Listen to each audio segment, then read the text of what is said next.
Well, good evening, everybody. Thank you for joining us. This is the Irwin Creek Tributary to Remount Road Wastewater Improvement Project public meeting.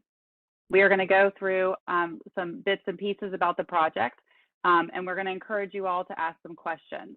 If you look in the bottom right corner, there is a button for a chat. You can submit your questions that way, and at the end of the presentation, what we'll do is we will go through and answer all those questions. We are recording this meeting, and it will be actually on our project webpage after the fact. So you can go back and watch the recording of the meeting and also share with anybody you know that wasn't able to attend. What we're going to do, I'm going to run through quickly the agenda. My name is Amanda DeWeese. I am the communications consultant. I work with a company called Chernoff Newman, and we work on this project team with Charlotte Water and the contractor. We're going to go over the project team members. We're going to give you an overview of the project, what has been done to date. Looking forward, we'll talk about construction details and timeline, activities you can expect to see, and then we will go into the Q&A. At this point, I'd like to go ahead and introduce Mac McClanahan. He is the project manager for this project from Charlotte Water. Thanks, Amanda. So as Amanda mentioned, we're going to go through a lot of the project details, kind of more in depth, and have some Q&A at the end for anyone that has any questions. As Amanda mentioned, my name is Mac McClanahan. I'm the project manager with Charlotte Water, and she's also one of our subs at the bottom right corner, as you see there, as she mentioned. The contractor and the engineer for this project, the team that kind of built this project and put it together, our BRS is our contractor and who will be installing the pipe, and STV, who is the engineer on record who designed the project. And in kind of the previous work you've probably seen today, you've probably seen some surveying throughout the area, and now people are starting to reach out for real estate acquisition, or have been for the last couple of months, and they are kind of listed here at the bottom as our subs. The surveying was Stewart Engineering with Tim Thomas, and the easement acquisition, who's probably you've had the most contact with if you're in the area of the project, is Gulf Coast. Some of the project goals we had for this project, it was first identified for us by some of our upper level management who noticed this, and our planning department that noticed some of the pipes in this area and that are undersized. There's way more growth in the area than they were anticipating. Obviously 50 years ago, it's grown extremely at an extremely fast rate. So a lot of the project goals we saw when we first identified this project was we want to upsize the pipe to create increased capacity, for the basin.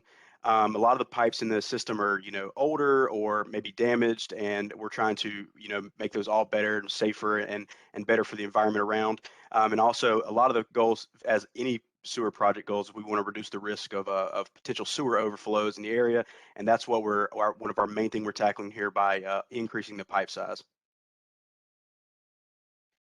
So the overview of this project, we have almost 3 miles of wastewater pipe. It's all going to be wastewater pipe for this project. The big part of this project will be a 700-foot tunnel that will be going under 77 right near the Remount Road intersection, just south of the intersection. Currently, the basin that we identified that we need to upsize the pipes were anywhere from 8 to 12 inches. Now we're replacing we're putting some new 8-inch lines on some streets that previously didn't have any, and we're increasing some of the 12 inches to anywhere from 18 to 30 inches. So it's going to basically double and triple capacity in a lot of the areas. And if you see any other construction, there might be some overlap. If you live kind of on the northern side of Remount Road area, there might be some overlap you get with mailers for the South End Water Main project. So if you have any questions about either one, just at the end, you have my contact information, and you can reach out to me and we can get it sorted out. Another big portion of this project that's going to be going on for about a year is stormwater projects. So Charlotte Water is strictly all water and sewer projects. The City of Charlotte Stormwater Division handles all the stormwater projects, and the difference between sewer and water and stormwater is from the rain. It's whatever comes down from the clouds, lands in the parking lots, comes from your gutters, and flows through the creeks. And this is, so now that technically Charlotte Water and stormwater are kind of interchangeable in one division now, we've decided to tackle this project as a part of our sewer project as well. There will be 2 long tunnels of stormwater pipe for this project right there at the Southside Park area, crossing Toomey. There will be 2 pipes. One's going to be a 90-inch pipe that will have a 120-inch tunnel, which is 10 feet. It's a huge tunnel, so it takes time. And then the other one would be approximately about 60 inches tunnel, kind of a double barrel system, as you can see on the screen there. So the red line here is denoting just our sewer project. So you can kind of see the gray area is kind of more our basin, from a topographic standpoint that we kind of identify the lines we need to upsize. And this is kind of the major trunk line in that basin that carries the majority of the flow for all of that area. So the sewer line in red here is what you see, and that's what we'll be replacing as a part of this project. I'm not sure if you can see my cursor. I don't believe you can. But at right there where the Remount Road and I-77 intersect, where there's kind of a Y shape at Southside Park, that will be where the stormwater portion will be as well. So kind of just a high level photograph here. This is looking from the like a drone footage from over the golf course on the west side of 77. It's kind of looking back towards our basin, the area that we're changing the sewer pipes out. So far to date, we've completed a lot of surveying, any kind of underground utilities coordination we've had with, that could be Duke, AT&T, Piedmont, whoever. We've had a lot of flow metering in the area to basically at the very beginning. That was one of the first things we did to identify which pipes need to be upsized. We've done soil sampling to determine if there's any, rock or anything like that, or if there's any contaminated soils. And so, if there's contaminated soils, obviously we have to take extra precautions. That's why we do it beforehand. We've done a lot of video inspections of the pipes. We've obviously designed the new pipeline, and what we're currently working on is finishing up permitting and some easement acquisition. So this is going to take us into a construction schedule for us, and we'll show some photos at the end and kind of explain the process for it. So currently, as we kind of mentioned a second ago, we've kind of done preliminary planning and design. Our construction is scheduled to start this coming April, mid to late April is what we're thinking. That's when you'll start seeing some equipment being mobilized, fencing being put up and that sort of stuff, maybe some deliveries of pipe. And then we're estimating about 18 months to complete the project. So that puts us in, what is that, October of 23. So hope we're at end of October of 23. You shouldn't see us, hopefully. Current, typical construction activities you might see. I kind of mentioned a couple before: mobilization of equipment on site, some pipe delivery. You'll start seeing some trees cleared down where we have to lay the sewer line, and a lot of the clearing is going to happen in the Southside Park area. Where obviously like kind of mentioned before, we're going to be putting up a lot of construction fencing, especially in the park. We're going to have it blocked off and signage, so there's obviously no one going into the park. There's going to be a lot of traffic controls periodically throughout the life of the project, just kind of detouring people certain ways for a certain amount of times, just so we can cross certain intersections or roads. There will obviously the big one that we always get the most questions on is blasting. We'll be doing blasting for underground rock. We've done a lot of geotech work to date, so we kind of know where the rock is for the most part, but there's always a chance that we miss some because it's underground. We don't really know where everything is. So there might be some random, there'll be a number of blasts throughout the project that, in areas that we may not have anticipated before. So as I mentioned, so blasting is what we do to remove underground rock. It's very controlled, a blasting system. We lay heavy mats down, and we have some photos here in a second to show you what it kind of looks like. But we lay these heavy mats on top, so there's obviously no debris. It's not what you see on TV. Obviously, the Hollywood stuff. It's not that kind of blasting. It's a very standard procedure that a lot of construction uses daily. We use it daily.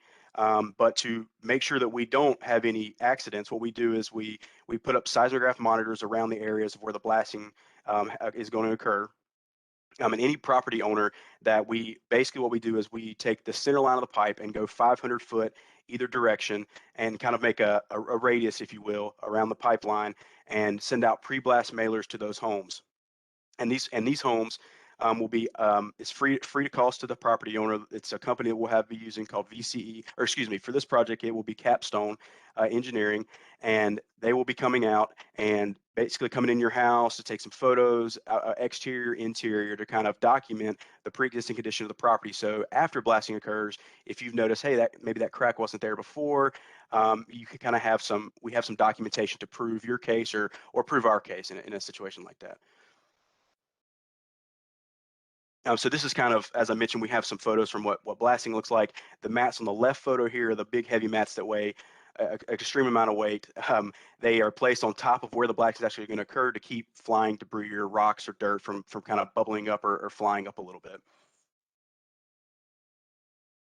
So we have just some standard construction photos here.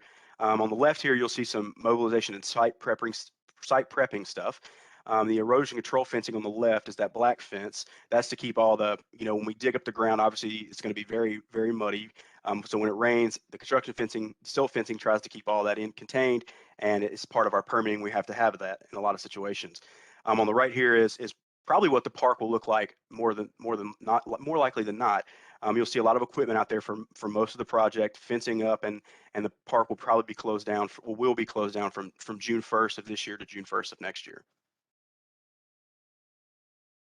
Again, there's just some more active construction photos. Photo on the left is some guys in the street digging the trench to lay the sewer pipe. Then you'll see a lot of that exact same equipment going through the roadways. And on the right, that's what a manhole looks like being sat in the trench. Again, here's some during construction photos on the left there. And then on the right, this will be exactly what it looks like after we are done with the project and finished up with an area. We'll put temporary seating down until we get done with the complete project, and we'll come back and put final seating down to clean it all up and make it look exactly how it was before. Here's some more photos. We can probably skip to the next slide, just some more photos here before and after.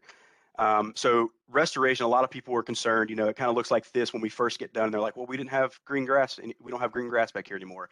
So, typically it takes obviously a couple months for grass to grow. But once the project is complete, so as soon as I issue substantial completion date to our contractor, the project's done, we have a contractor's liable for a 1-year warranty walkthrough after that date. So if there's some spots where grass didn't come up good after 6 months, 8 months, or it didn't grow exactly how you wanted, there is a warranty walkthrough that we'll be doing with myself and the contractor to make any kind of final repairs to the area. So currently next steps, again, I've kind of mentioned this a couple times. We have to complete easement acquisitions. We're wrapping up a couple permits that should be wrapped up here shortly. The easement acquisition should be wrapped up very soon as well. We're going to start mobilizing for construction here shortly, hopefully next month. Well, I guess that's tomorrow actually, but in 2 to 3 weeks ideally. And then we're going to start sending out the pre-blast mailers for any kind of the pre-blast surveys for the blasting that we're going to do. And again, if you see a company called Capstone reaching out to you, that will be the company that is a legit company the city of Charlotte hired, and they are reaching out to you to get photos interior and exterior homes. So the way that you can stay up to date with the project information, we try to send out mailers. We usually send out mailers quarterly, and that's usually when we update the project website as well. So here's the project webpage listed below. And again, this will be on the website. So if somebody didn't attend, please send it to them so they can check it out, or just send them to the website. And jot my email and phone number down here at the bottom, because if you have any questions, giving me a phone call is the quickest way to reach me. And as I mentioned, we'll be doing periodic mailers and door hangers for different events. All right, thank you. I guess we'll open it up to Q&A if we have any, Amanda. Not sure if we do or not. Nope. At this point, we haven't gotten any questions. Give everybody just a few seconds. If you do have a question, please go ahead and put it in the chat. If you go in the bottom right corner and click on the conversation bubble, it'll pop up and you can submit it that way.